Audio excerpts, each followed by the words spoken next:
Hey everybody, this is Brandon Ford and welcome to the Blind Rage Podcast. For this week's TV edition, we are doing another Tales from the Crypt. This is Undertaking Parlor, another one of my absolute favorite episodes. Hopefully one of yours too.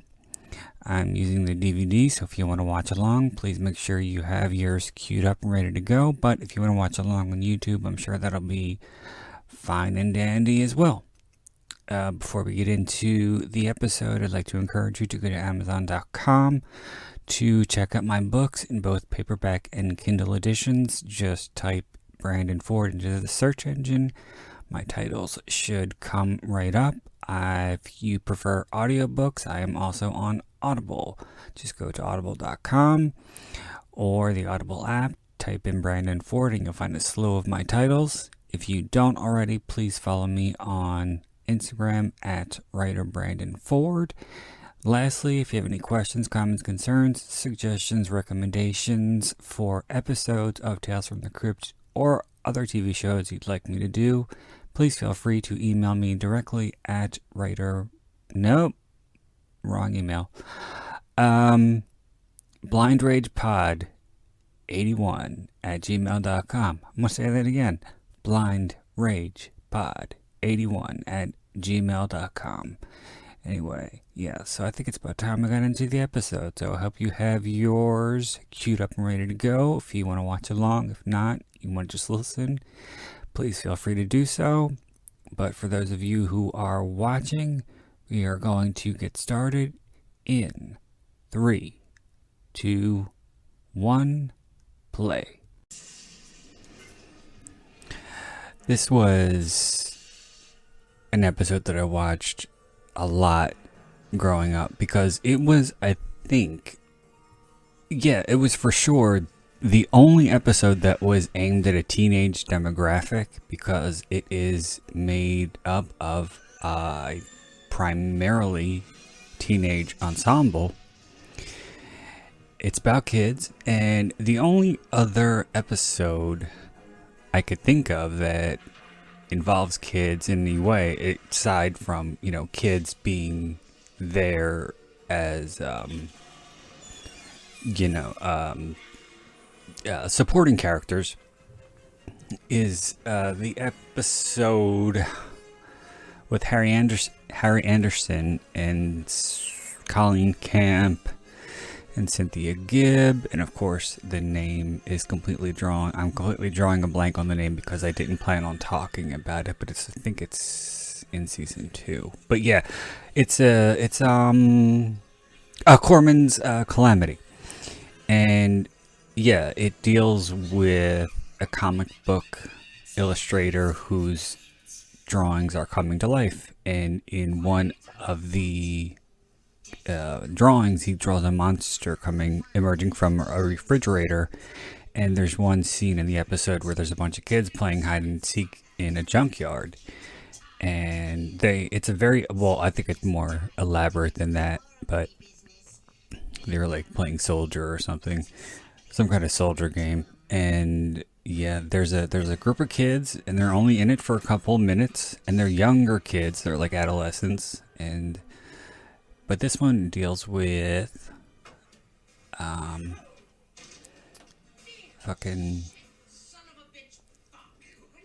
teenagers. I totally lost my train of thought because the episode started. And so here we have 3 of the main characters. We have Scott Fults, who a lot of people will know from, I don't know, some TV show that he was on, but he was also in Hide and Go Shriek, and Aron Eisenberg, who I know namely from the Liars Club, which I did a commentary for on B-Movie Bonanza, and he was also in Amityville 4, The Evil Escapes with Patty Duke. He's also in, I think, some sci-fi shows, like Stargazer, one of those kinds of shows. I don't think it was anything as big as Star Trek or something, but it was something that had a large following, because I remember reading about him that because he, I think, is a bit older than he looks, because he has some kind of kidney disease which stopped him from growing, and it's been an ongoing struggle throughout his life, and he was having some serious problems at a point where he wasn't making a lot of money and he needed emergency surgery. And I believe some of the fans of whichever that sci-fi show was put together a GoFundMe for him and helped pay for his surgery. So they helped save his life, which is really cool. And here we have Jonathan Quan,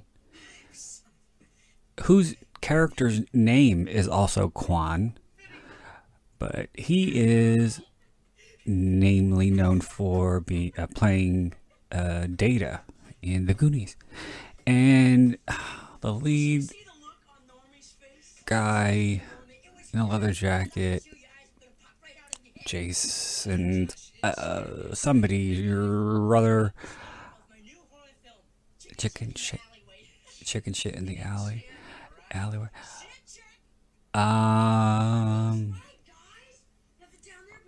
Fucking Jason, somebody. I totally checked because I knew that there were a lot of recognizable faces in this episode, at least recognizable to me. So I wanted to make sure that I had all of the names before I went ahead and started recording. And of course, I forgot the name of the lead one. But Jason something his name is. Short guy, probably as tall as me, and I know he's done a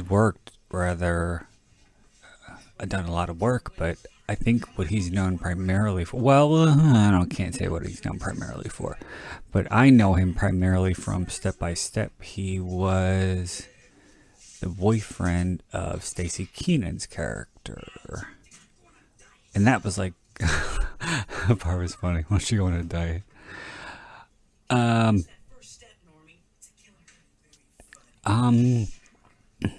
But yeah, that was later in the series when the show kind of got shitty because all the kids were going through puberty, so they kind of had to make them more mature and put them in relationships and a bunch of dumb shit. And Stacy Keenan had that god-awful bleached hair, which I'm pretty sure she still has to this day. I don't know why she does that to her hair, because she's such a beautiful girl with beautiful hair, and I don't know why she would want it that icky. It's like white. I don't know. I just remember that she did an interview on the My Two Dads DVD, and I'm pretty sure she still had the same hair color. But there's some, I don't know. When I was growing up, I probably saw this when it first aired, but it aired in July of 91, and I would have been just short of 10. And I'm sure I probably watched it when it first aired on HBO, but I don't think I really watched it until it aired in a repeat a couple years later, and I recorded it onto a VHS, and like I say, I identified or I related so much this episode because there was, for once, kids my age and so, and here comes John Glover, who's been in a ton of stuff. I believe he was the bad guy in one of the Die Hards. I don't know. Die Hard is a movie, by the way, is a movie that comes up in pretty much every single commentary, whether it's this movie ripped off Die Hard, or is Die Hard really a Christmas movie? But Die Hard is ever present. I don't know why, but people need to let it go. But anyway, Aron Eisenberg's character was one who I think I don't want to say something cheesy like he spoke to me, but he was the one character who I wanted to be most like, because he was a short kid. He was kind of goofy looking, and I wasn't the most, I don't think I'm the most attractive person now, but I definitely had a lot of problems with self-esteem, and I was very self-conscious growing up, as I'm sure most people are or were. But I don't know, I just wanted to be like him for some reason. I just thought he was cool, and I liked his style. I liked the jean jacket with the khakis and the red baseball cap, which for some reason had an eye on it. I don't know why, because I don't remember if they actually say the name of his character in the show. If they do, I don't think I ever caught it. But in the IMDb page for this particular episode, it's stated that the name of his character is Aron. And generally they do that when they don't have a name for a character. They just, give the first name of the actor playing the character. I love his face here. He's like, really? Are you serious? But I don't know. I kind of okay. I'm gonna reveal something about myself here, and this is something that I've been doing a lot of lately during these episodes. But I guess I don't know. It's not bad, but it's embarrassing. But I definitely, and a lot of people will agree with me. A lot of the few who have actually seen me, that is, I don't have a face or a head, I don't know, to wear a backwards cap.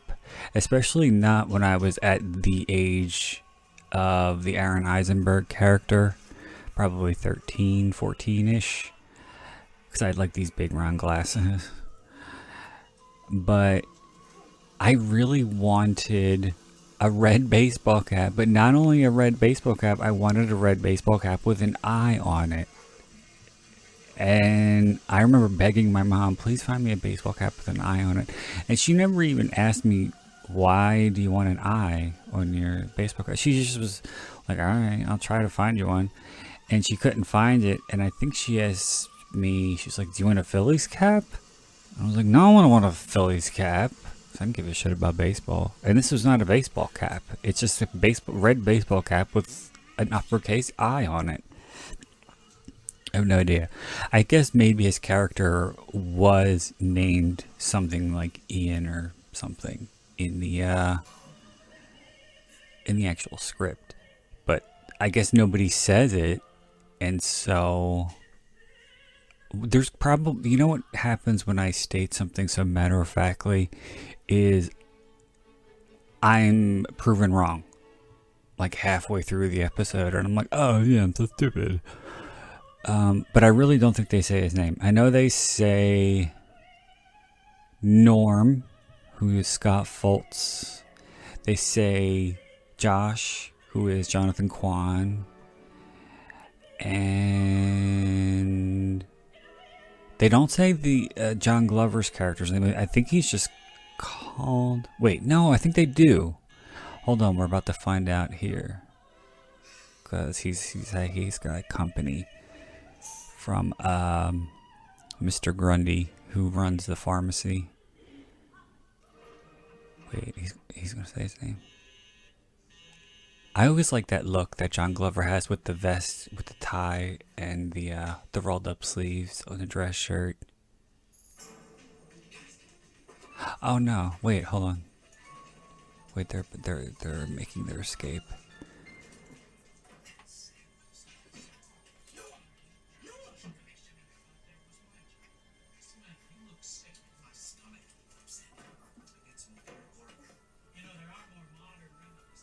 Trying to hear his name. I don't think they say it.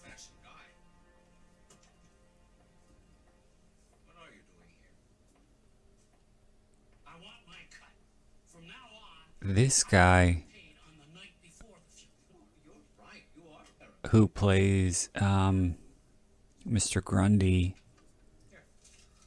I can't say that I know. He, I remember he looked familiar, and his name is familiar, but I didn't bother tapping on it because it wasn't really relevant.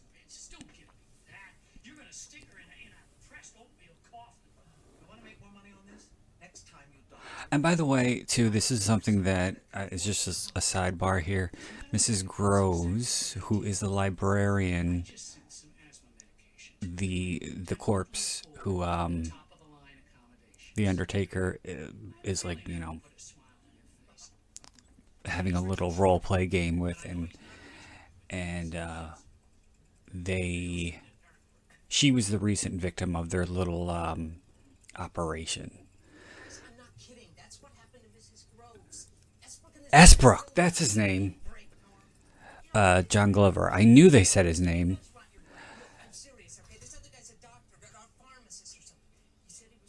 But what doesn't make any fucking sense is Norm was under the coffin, I believe, and he watched the whole exchange between Esbrook, aka the Undertaker, and Mr. Grundy,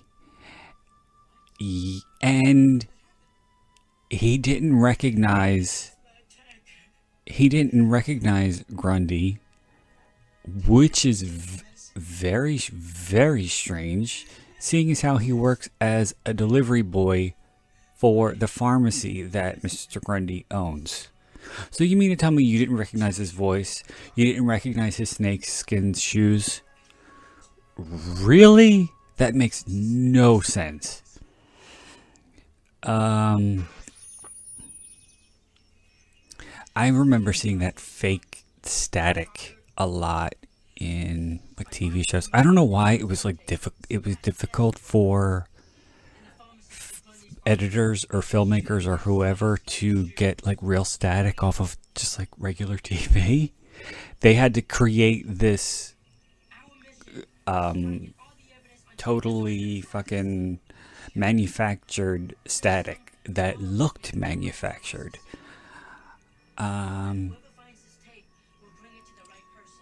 But anyway, yeah, I was worried I was going to run out of things to talk about, but I seem to have more than a few things to talk about this one. But yeah, it spoke to me also too because it's kind of like a Scooby-Doo. It's not really horror per se, although the kids are put in some pretty harrowing or not ordeals, but they're put into some serious jeopardy, especially when Esbrook pulls the gun on them and shit. And well, I guess that happened in Scooby-Doo, probably. I don't know, but it's kind of like a mixture of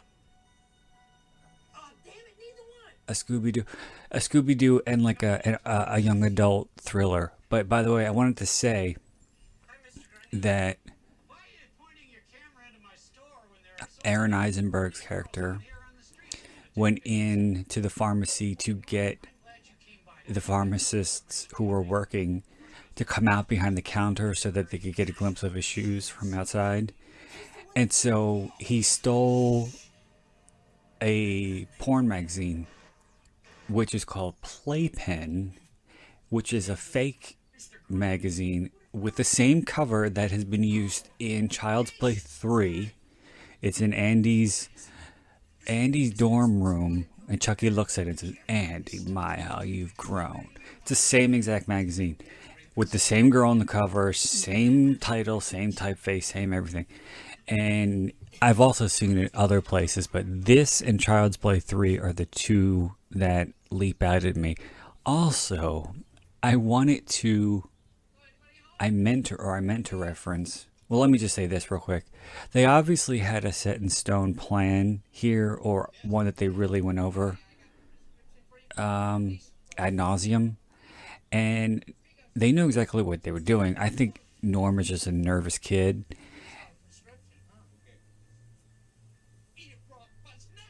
But he says, I hope he doesn't drink this. We can get the chair because he's got battery acid in the in the bottle that's in the bag, and he drops it, and see, there's the more of the manufactured static. He drops it, and it starts to sizzle and smoke and shit. But Esbrook seems, by the way Norm hands it to him in Norm's delivery, and he tells him to eat it, raw fuzz nut, whatever the fuck that means.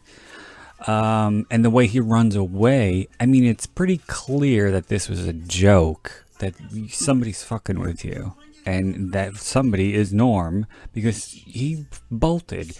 Yet Esbrook chased him, screaming, "Who gave you this?" So, yeah, I think it's a pretty safe assumption that, Norm did it. Oh, well, I wanted to say, too. I want to say this. Shit, I'm going to run out of fucking time here pretty quickly if I keep babbling like this, but first thing, in the opening shot, when they come out of the theater, or in the opening scene when they come out of the movies, and they're being typical teenage kids, and they're cursing and they're mocking each other, and again, just acting like teenagers basically. And one would think that they would have gone to see some fictitious horror movie or something along those lines, but then the camera pans up to the marquee and it says Radio Flyer. They had just gone to see Radio Flyer, which was produced or directed something, I don't know, Richard Donner had something to do with it. So, and he was executive producer on Tales from the Crypt, so yeah, he had to get the little plug for his own movie here. But also, speaking of movies, they're talking, and they are talking about geeks, real life geeks, and the difference between what geeks do in movies and what real geeks do. And they mention a movie called Android Geeks from Hell, and I was almost positive, I was 99.9% sure that this was a movie title that was just a random in-your-face provocative horror movie title that was written specifically for this episode. However, I had to call Blockbuster to see if they had it, just in case. And of course they did not, because it does not exist.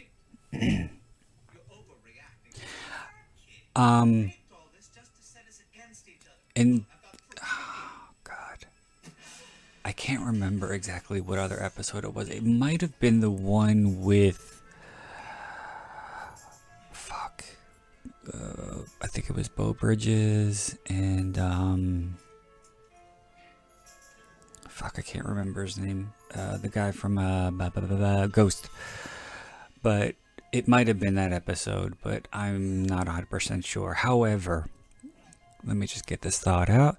There's a scene where Esbrook is filling a corpse with sawdust in the chest cavity, as opposed to, embalming him or taking care. Well, I guess maybe his organs were harvested or something. I don't know, because this guy is pretty crooked, and he's doing a lot of shit that he doesn't do. I remember on the network version of this particular episode, this had to be edited with the battery acid being poured down Mr. Grundy's throat. I don't know why, because it's not really that graphic. But anyway. But yeah, the body, the fake body that is used for the sawdust. I like the way he gives the middle finger. That was slick. But that body was I can't say exactly which episode it was, but I am 100% sure that it was used in another episode of Tales from the Crypt. And I don't know, because I remember the face, because the face is so weird. And they definitely did reuse props for this show. There are definitely things that I've seen more than once. And I'm really not a person who notices those kinds of things because I spend most of the movie or TV show or whatever, especially if it's something that I like, engaged. And so I don't look for goofs or continuity errors or recycled props. And I've been listening to a lot of podcasts that talk about that have been dealing with Halloween, and I recorded my own commentaries for Halloween 1 and 2 to date. Hopefully I'll do some more, but everybody always talks about, oh, I hate Myers' mask in part 4 and 5, or his mask is so shitty in part 6. It always looked the same to me. I never paid much attention, or I guess I never really cared about what the fuck his mask looks like.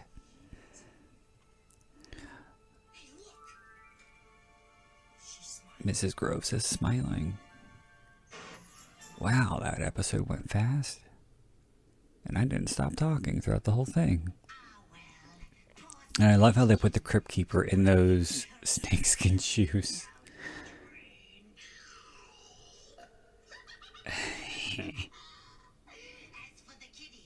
I don't know why that they deemed it necessary for the Crypt-Keeper to give the epilogues of the characters,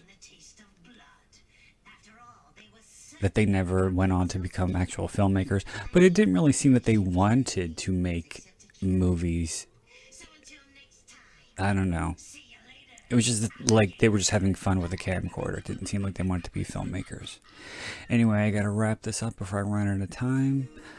As always, thank you for joining me for this television episode of the Blind Rage podcast.